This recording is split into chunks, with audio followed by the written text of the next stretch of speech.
friends, today we start our third chapter, which is the kinetic theory of gases and radiations. In that, we discuss gases and the radiations. Okay, so first of all, we discuss about the gases.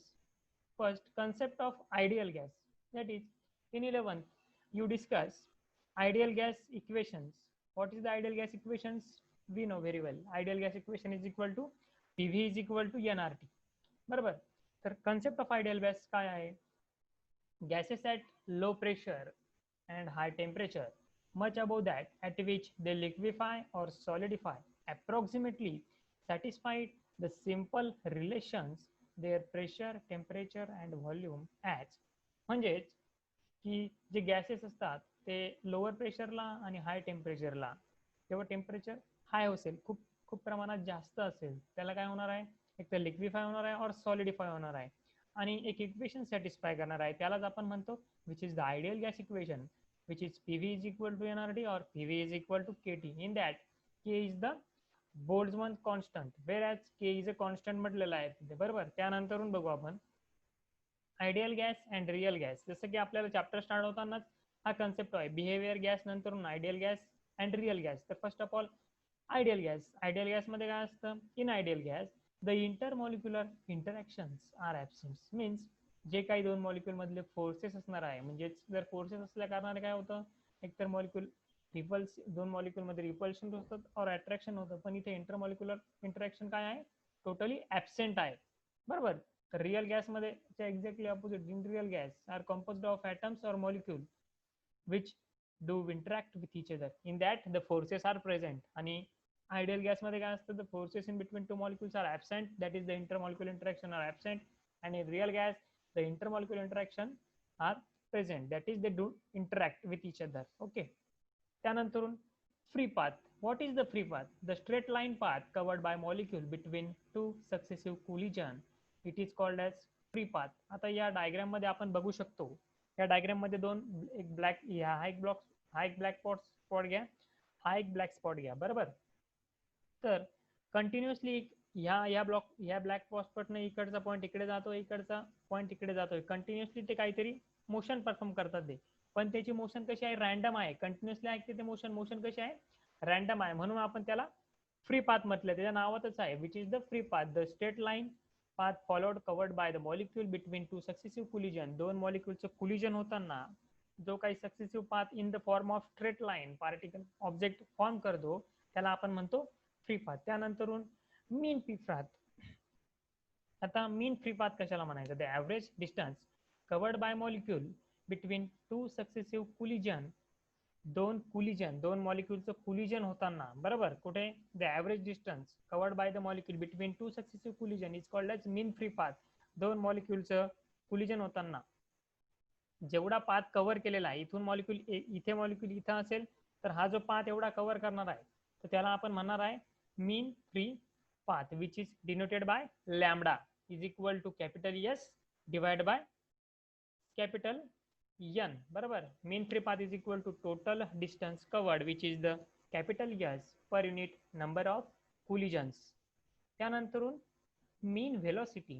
What is the mean velocity? The average value of velocity of all molecules of gas is called as mean velocity. समजा आपण जर gas molecule घेतला, आपण जर एक गॅसचा container घेतला, त्यामध्ये नंबर ऑफ मॉलिक्यूल्स असेल, बरोबर, त्यामध्ये फर्स्ट थर्ड मॉलिक्यूल घेतले आपण 1 2 3, बरोबर, त्या प्रत्येकाला काहीतरी काय असणार आहे, व्हेलॉसिटी असणार आहे, बरोबर, C1 C2 अँड C3, बरोबर. मग आपण मीन कसा फाइंड आउट करतो, जर आपल्याला जर 3 पार्टिकल दिले असेल तर 1 2 3 तिघांची addition divide by 3 all on average, बरोबर.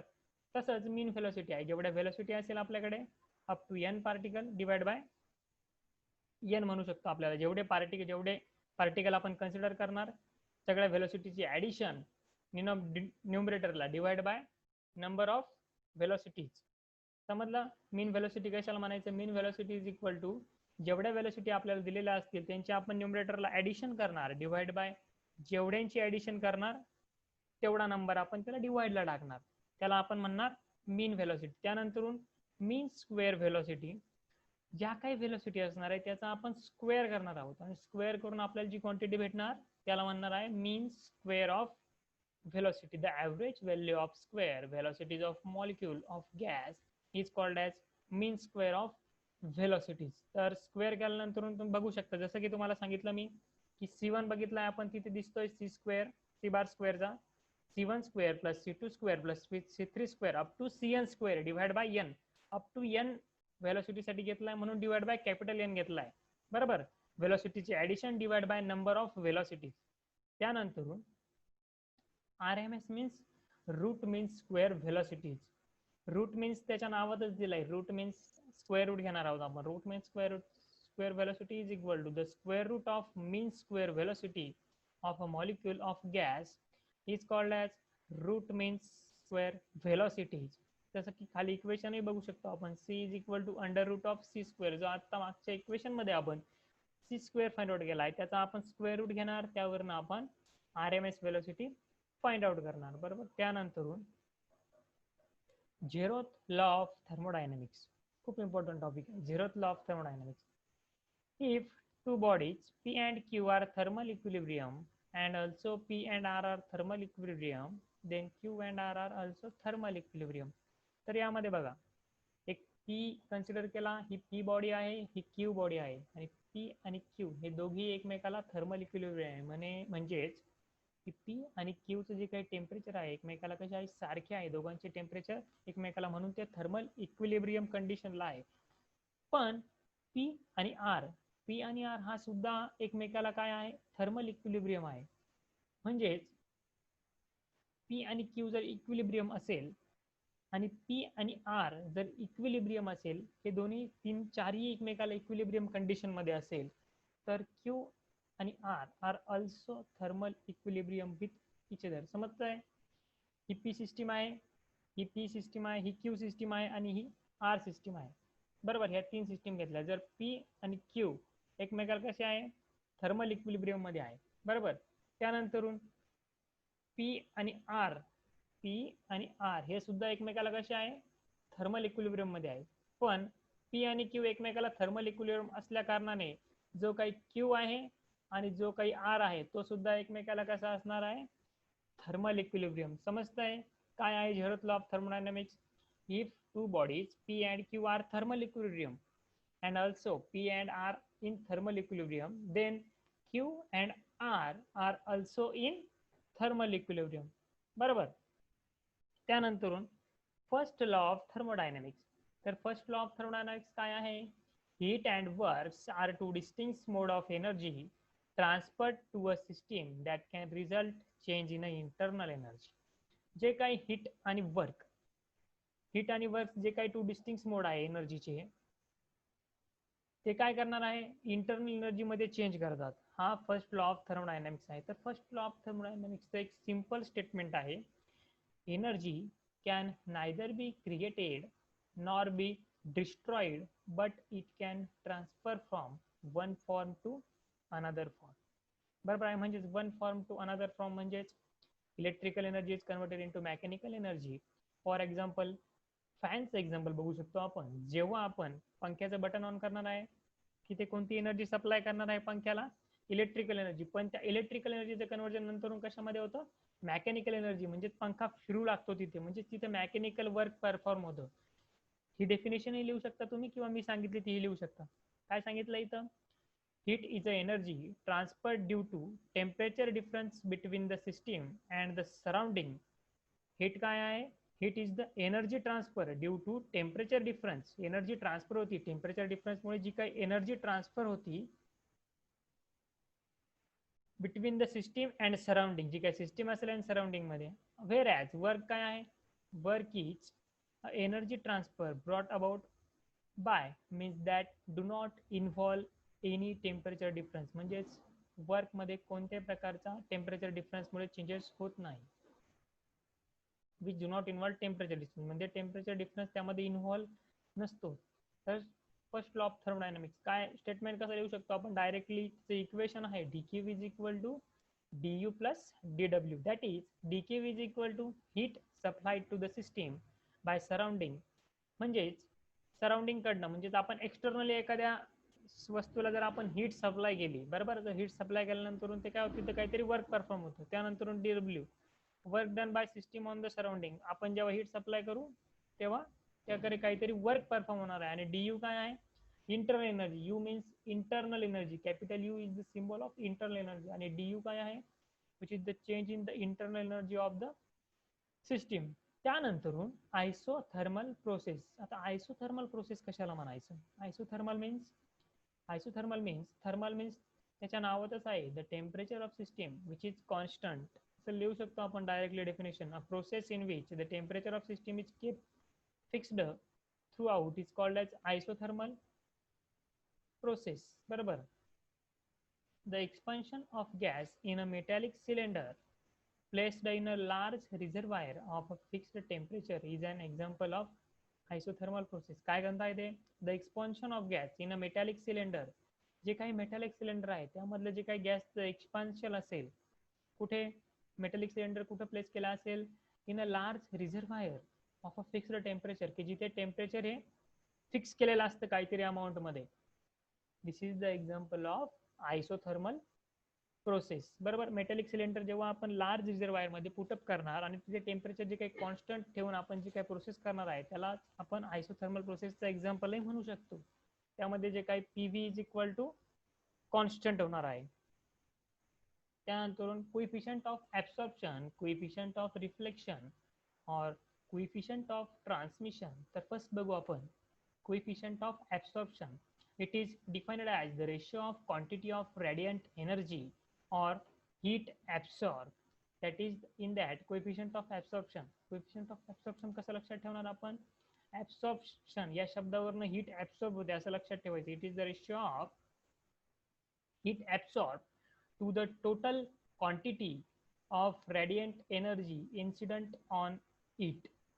की एका heat absorb किती amount of heat insert झाली, टू द जेवढी अमाऊंट ऑफ रॅडियंट हीट त्यावरती इन्सिडंट झाली, ह्या दोघांचा रेशो म्हणजे कोएफिशियंट ऑफ ऍब्सॉर्प्शन. त्यानंतर coefficient of reflection. It is defined as the quantity of radiant energy reflected to the total quantity of radiant energy incident upon it. जेवढ्या amount of energy reflect होती, जेवढी amount of energy reflect होती त्याचा आणि जेवढ्या amount of energy त्यावरती incident होती, या दोघांचा रेशो म्हणजे coefficient of reflection. Reflection means for example when we incident on the lights on the mirror, then the lights are reflex backs. म्हणजे या मिररवरती जर आपण लाईट मारले तर लाईट काय होणार आहे, रिफ्लेक्स बॅक होता, परत आपल्याला बॅक साईडला चमकताना दिसतात ते. त्यानंतर coefficient of transmission. Transmission means जर आपण एखादी ग्लास घेतली तर आणि ह्या साईडने आपण लाईट मारला तर यामधनं काय होणार आहे, लाईट पास होऊन या साईडला आपल्याला भेटणार आहे डायरेक्ट.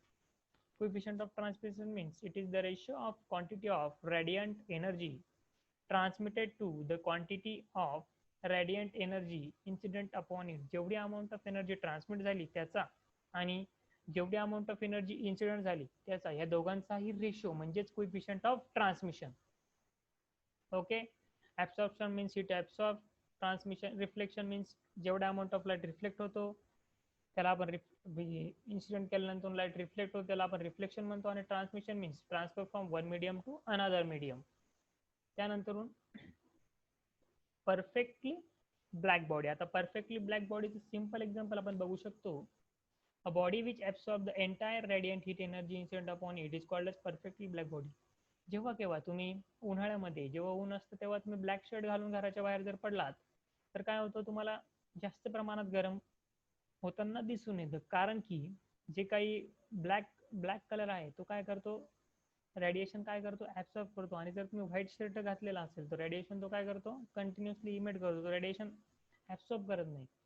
त्यामुळे लॅम्प ब्लॅक और platinum black. Lamp black means for example lamp black means black शर्टचं एक्झाम्पल घेतलंय आपण त्यासाठी की आपण जेव्हा उन्हाळ्याच्या दिवसांमध्ये जेव्हा ब्लॅक शर्ट घालून घराबाहेर पडतो तर आपल्याला परफेक्टली ब्लॅक बॉडीचं फील होऊ शकतं. त्यानंतर इथे डायग्राम बघू शकतो आपण की त्याला एक स्मॉल ॲपर्चर घेतलेला आहे आणि ॲपर्चरच्या बाहेरही ॲपर्चरच्या मध्ये इन्सिडेंट झाल्यानंतर इथे एक कोनिकल इथे कोनिकल दिसतंय तुम्हाला,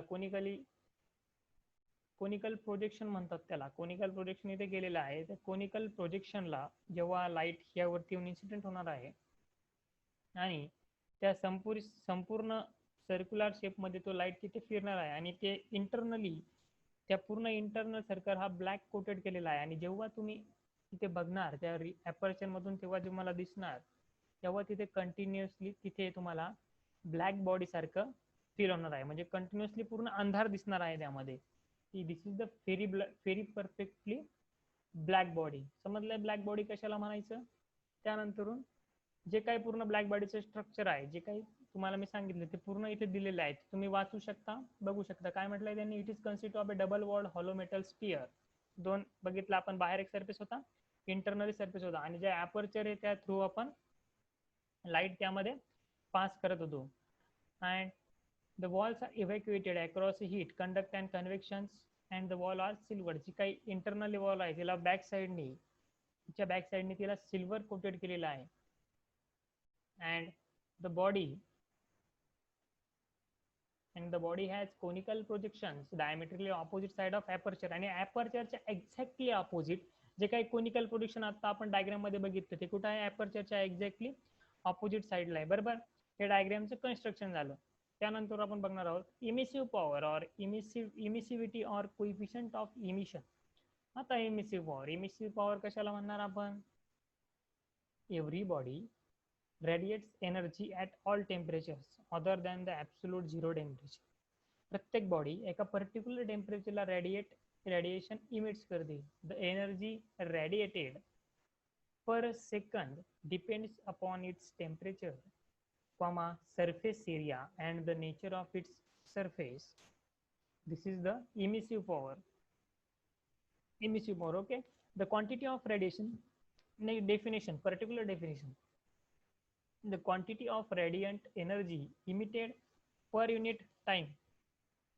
जेवढी अमाउंट ऑफ एनर्जी रेडियंट झालेली आहे, रेडियंट एनर्जी इमिट झालेली आहे पर unit time, per unit surface area of a given body at a given temperature is called as emissive power at that temperature. Emissive power कशाला म्हणता येईल आपल्याला,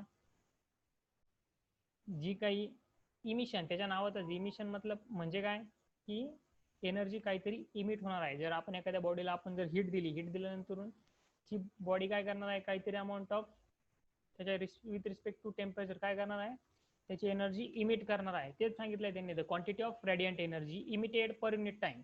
ती radiant energy ती काय होणार आहे, इमिट होणार आहे. कशी, per unit time, per unit surface area at a given temperature is called as emissive power. त्यानंतर coefficient of emission, it is defined as, याची सिंपल डेफिनेशन लिहू शकतो आपण, small e, which is the ratio of radiant energy emitted per unit time per unit surface area at a given temperature to the radiant energy of perfectly black body at particular time with particular surface area at that temperature. Okay, दोघांचाही ratio आपण लिहू शकतो इथे. In other words, the emissivity or coefficient of emission of body is the ratio of emissive power to the emissive power of perfectly black body. एवढी definition लिहिली तरी तुम्हाला perfect आहे. कशासाठी, इमिसिव्हिटी और कोइफिशियंट ऑफ इमिशन. बरोबर. त्यानंतर Kirchhoff law of radiation, the coefficient of absorption at a given wavelength is equal to the coefficient of emission at the same wavelength at any temperature. म्हणजे जे काही ऍब्सॉर्प्शन होणार आहे, बरोबर, ॲट अ गिव्हन वेवलेंथ. जर wavelength means continuously wave अशी होत असते, एक्स ॲक्सिस और वाय ॲक्सिस, जी वेवलेंथ असेल सेम वेवलेंथ. कशी, इमिशन होताना नाही. The coefficient of absorption of body at a given wavelength, जी वेवलेंथ दिलेली आहे, is equal to its coefficient of emission at the same wavelength. म्हणजे वेवलेंथ चेंज होणार नाही. जेवढ्या त्याच्यामध्ये जेवढ्या अमाऊंट मध्ये लाईट ऍब्सॉर्ब केला गेला आहे एका पर्टिक्युलर वेवलेंथ मध्ये, त्याच वेवलेंथ मध्ये लाईट हा इमिटही होणार आहे और इमिशन होणार आहे त्याचं. म्हणजे absorption is equal to emission असंही लिहू शकतो आपण. बट आपल्याला इमिसिव्हिटी इज इक्वल टू काय माहिती, आपल्याला small E is equal to capital E divide by small capital E divide by EB, which is the ratio of emissivity of perfect emission of emissivity of body to the emissivity of perfectly black body. बरोबर. तर यामध्ये capital E is equal to आपण जर ही value टाकली तर A is equal to absorption is equal to आपण capital E divide by E B लिहू शकतो आणि त्यावरनं emission of perfectly black body आपण लिहू शकतो. E B is equal to capital E divide by small a. Okay, thank you. तर काय काय बघितलं आपण आज? फर्स्ट ऑफ ऑल आपण बघितलं concept of ideal gas which is the, त्यासाठी एक स्टँडर्ड इक्वेशन आहे. we know that this is called as PV is equal to nRT which is the ideal gas equation. त्यानंतरून रिअल गॅस आणि ideal gas हे दोघेही आपण बघितले. त्यानंतरून free पाथची डेफिनेशन बघितली आपण. फ्री पाथच्या डेफिनेशन मध्ये बघितलं की दोन मॉलिक्यूल कुठेही मूव्ह होऊ शकतात स्ट्रेट लाईन मध्ये. मीन फ्री पाथ म्हणजे lambda is equal to total distance covered per unit number of collisions. त्यानंतरून मीन व्हेलॉसिटी मीन्स जेवढ्या व्हेलॉसिटी आहे त्यांचा आपण ऑन ॲव्हरेज काढतो. त्यानंतरून मीन स्क्वेअर व्हेलॉसिटी मीन्स जी व्हेलॉसिटीचा ॲव्हरेज काढलेला आहे आपण, ज्या व्हेलॉसिटी आपल्याला भेटलेल्या आहे त्यांचा स्क्वेअर करणार. स्क्वेअर करून जी आपल्याला व्हेलॉसिटी भेटणार त्याला आपण म्हणणार मीन स्क्वेअर व्हेलॉसिटी. आणि RMS मीन्स रूट मीन स्क्वेअर व्हेलॉसिटी, म्हणजेच ज्या काही व्हेलॉसिटी भेटला आहे आपल्याला त्यांचा आपण स्क्वेअर रूट घेणार. त्यानंतरून zeroth law of thermodynamics which is and the first law of thermodynamics. जो काही सेकंड लॉ ऑफ थर्मोडायनॅमिक्स होता तो तुम्हाला चॅप्टरमधनं तुमच्या सिलेबसमध्ये रिड्यूस करण्यात आलेला आहे. त्यासाठी फर्स्ट लॉ ऑफ थर्मोडायनॅमिक्ससाठी इक्वेशन बघितलं आहे आपण, dQ is equal to du plus dw. त्यानंतरून isothermal process. In isothermal process the temperature of system remains constant and the coefficient of absorption, coefficient of reflection and coefficient of transmission which is very simple, जे की आपण खूप simple पद्धतीने आपण समजून घेतलेलं आहे. त्यानंतर परफेक्टली ब्लॅक बॉडीचे तुम्हाला सिंपल एक्झाम्पल सांगितलं मी की आपण जेव्हा उन्हाळ्याच्या दिवसांमध्ये ब्लॅक शर्ट घालतो, त्या ब्लॅक शर्ट घातल्यानंतर जे काही तिथे आपल्याला हीट जाणवते which is the best example of perfectly black body. त्यानंतर इमिसिव्ह पॉवर बघितला आपण, इमिसिव्हिटी बघितलं. Emissivity is the ratio of radiant energy to the radiant energy of perfectly black body. आणि लास्टली आपण बघितलं होतं Kirchhoff law of radiation which is the absorption is perfectly equal to emission. आणि त्याचं lastly equation आलं होतं आपल्याला radiant energy for perfectly black body is equal to radiant energy per unit absorption. Okay, thank you.